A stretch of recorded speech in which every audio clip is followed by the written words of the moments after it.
I think it made all of us see Americans as being one people as opposed to many people.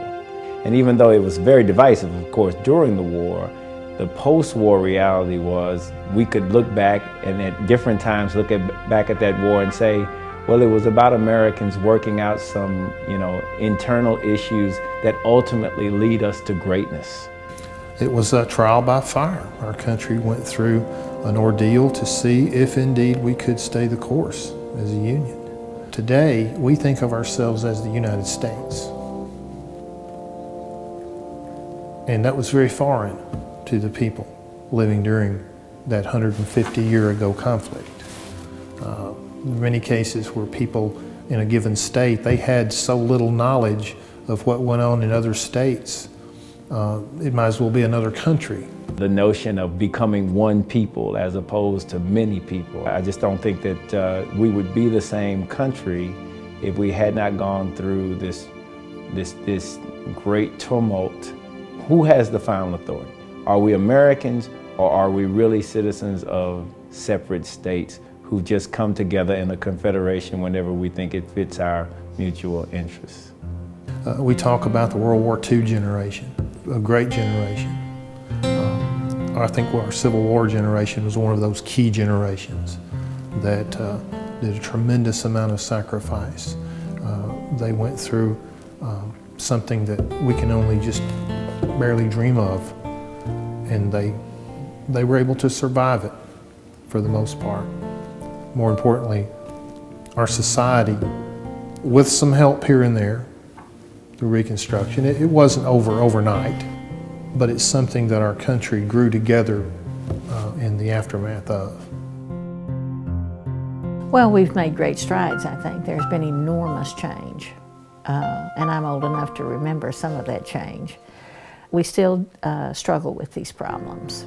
Many people in the Black community are still disadvantaged because of this heritage. It's interesting when you look at Reconstruction, a lot of blacks coming out of slavery did very, very well.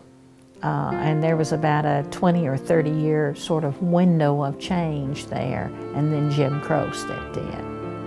And then we went into a darker racial era and then began to emerge from that with the civil rights movement in the late 40s, 50s, 60s, and so on. The end result of the Civil War, the 14th Amendment in particular, is that we did, in terms of civil rights and due process and civil liberties eventually, we did what many people had argued we should have done in the late 1700s, which was we nationalized citizenship. Now, of course, it took another 100 years for the U.S. Supreme Court to insist on applying each of those protections, right, to the states at a minimum, to apply that minimum national standard.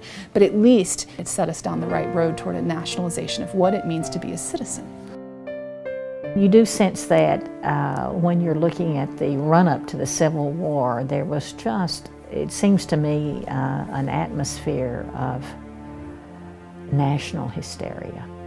You can sense some of that in the time that we live in the polarized political and cultural warfare that goes on now. I suppose it has always gone on in some respects in many societies.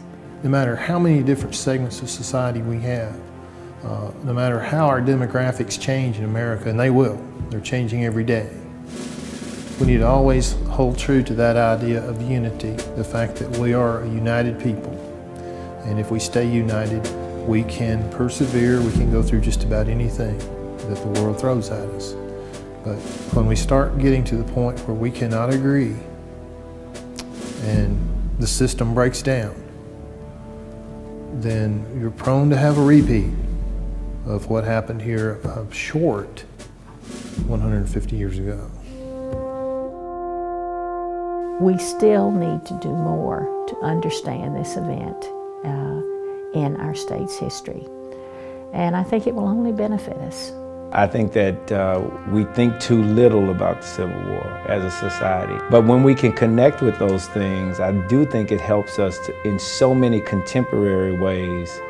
You know, some of the rankle that we have in Congress and the parties and what have you, when we can see the things that connect us, that make us who we are fundamentally as a people.